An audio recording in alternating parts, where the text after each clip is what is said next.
নমস্কার, আমি 2022 TET pass primary D.El.Ed ঐক্যমঞ্চের একজন সদস্য, পশ্চিম বর্ধমান জেলা থেকে।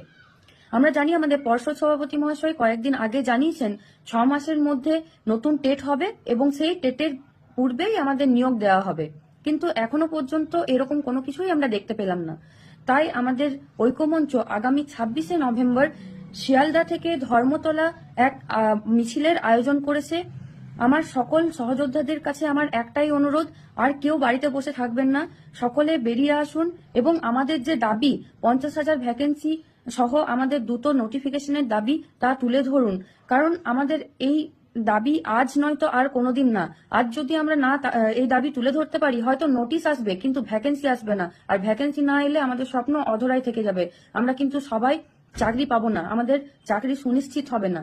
তাই সকলের কাছে আমার অনুরোধ, আগামী 26শে নভেম্বর বেলা 11টায়